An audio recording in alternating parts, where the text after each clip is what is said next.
இன்றே டவுன்லோட் செய்து உங்கள் ஃபேவரட் ஷோக்களை என்ஜாய் பண்ணுங்க. நீ சொன்ன அந்த 2 பேரும் வேற யாரும் இல்ல, நாங்க அனுப்பின ஆளுங்க தான். என்னது, நீங்க அனுப்பின ஆளுங்களா? ஆமா சந்திரா, உன் அக்காக்காரியோட குடும்பம் எல்லாத்தையும் இழந்து நடு தெருவுக்கு வரணும். அதுக்காக தான் இது நாங்க போட்ட பிளான். அப்படியா? எனக்கே தெரியாம இவ்வளவு வேலை செஞ்சிருக்கீங்க.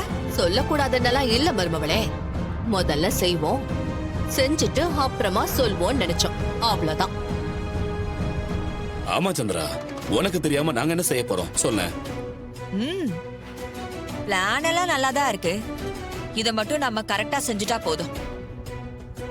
என் அக்காக்காரி சொத்து சொகம் எல்லாத்தையும் இழந்து கண்டிப்பா நடு தெருவுல நிப்பா. அதுக்கப்புறம் அவளால அதுல இருந்து மீளவே முடியாது. ஆமா மருமவளே, அவளை இந்த தடவை ஒரேடியா சாச்சிடணும்ன்ற முடிவுக்கு வந்துட்டோம். அதான் இப்படி ஒரு பிளான போட்டோம். இங்க பாரு, உன் அக்காக்காரி கிட்ட நாங்க அனுப்புன 2 பேரும் நல்லா பெர்ஃபார்மன்ஸ் பண்ணி அவளை நம்ப வச்சுட்டாங்க. இனிமே நம்ம வேலை கொஞ்சம் ஈஸி தான். மருமவளே, அந்த டிரைவர் பையன் இந்த விஷயத்துக்கு எதிர்ப்பு சொல்லிருப்பானே, அதையும் மீறி உன் அக்காக்காரி எப்படி ஒத்துக்கிட்டா? இப்பெல்லாம் அவன் சொல்றதை எதையுமே அவ காது கொடுத்து கேக்குறதே இல்ல. பிளைண்டா அவன் என்ன சொன்னாலும் எதிர்க்கணுங்கிற மனநிலைமையில தான் அவ இருக்கா. அதோட வந்தவங்கள அக்காவை ரொம்ப நம்ப வைக்கிற மாதிரி அந்த ஸ்கீமை பத்தி ரொம்ப தெளிவா விளக்கமா சொன்னாங்க.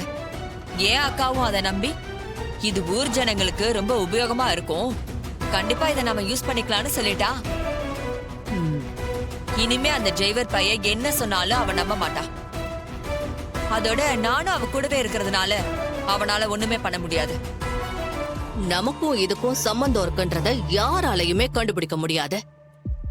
இதுல உன் அக்காக்காரி பெருசா ஏமாந்து எல்லாத்தையும் இழந்து அவ குடும்பத்தோட வீதியில தான் நிக்க போறா.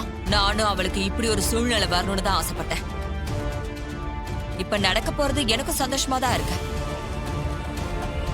இனிமே என் அக்காக்காரியோட அழிவு காலம் ஆரம்பிச்சிருச்சு. கரெக்ட்.